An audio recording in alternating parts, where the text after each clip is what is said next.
right, lace up your walking shoes. The American Heart Association is raising money, getting active, and saving lives with its annual Heart Walk. The organization is working to spread awareness about heart disease and stroke.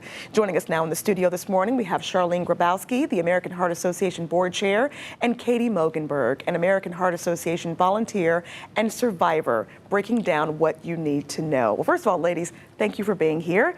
Excited for this weekend's walk, and I understand that there are a few walks throughout the year, so we can get into that in just a moment. But first, this one coming up down at the ocean front. Tell me a little bit about what we can expect at the Heart Walk.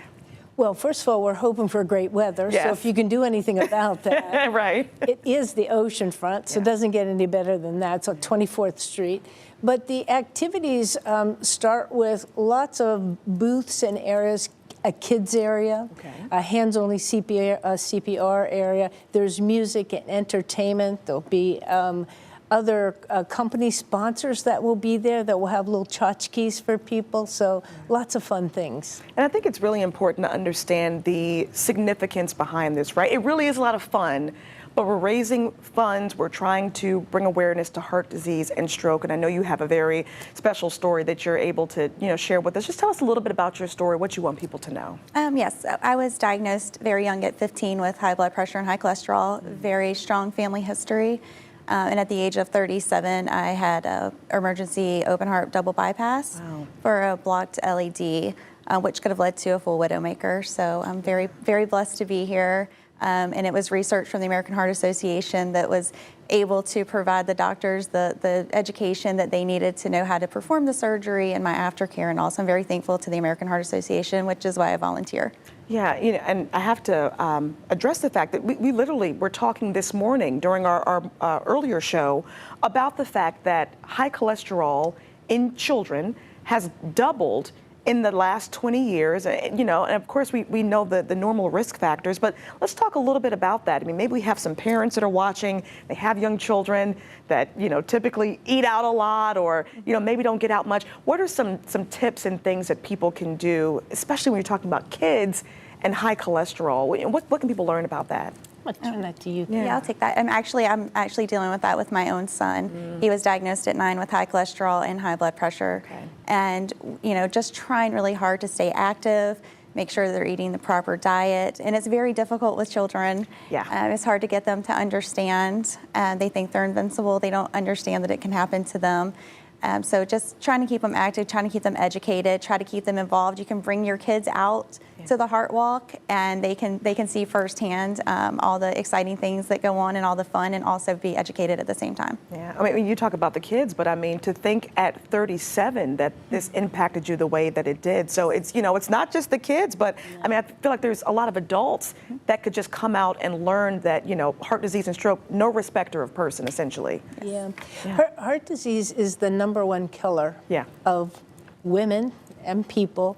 And unfortunately, stroke is from 5 to, we think, maybe #4 killer. And so it starts young, right? It's focus on nutrition and exercise early on, understanding your family and what the family history is, because we get those gifts passed on to us. And so it's very important to be aware of that.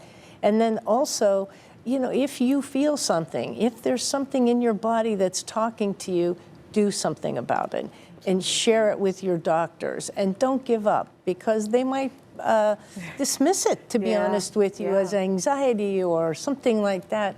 Don't give up. You know your body better than anyone else. Yeah, we say it all the time. Be your own advocate. Correct. I mean, you're the one that's going to care the most about your situation, so make sure you ask those important questions.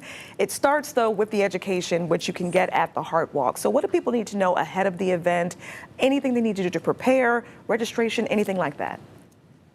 Well, you can register at www.hamptonroadsheartwalk.org. Okay. We like you to do that because there's education available ahead of time. Then, obviously, while you're there, you can learn hands-only CPR. We'll have a survivor tent where there will be people telling their stories, and as well as just the sponsors who come out to help us. They have such enthusiasm and energy, and they bring their teams with them, and then the walk itself. and the survivors. Yeah.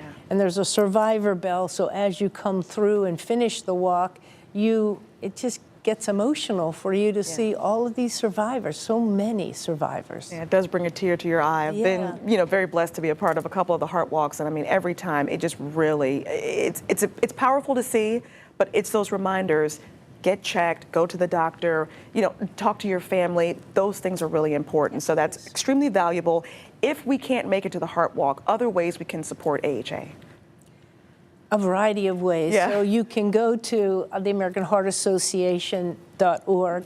And I think the important thing about being a part of that is the education that's available. Yeah. But we are always looking for funding because our focus really is research, education, and then continuing to inform the public in terms of policy and advocacy.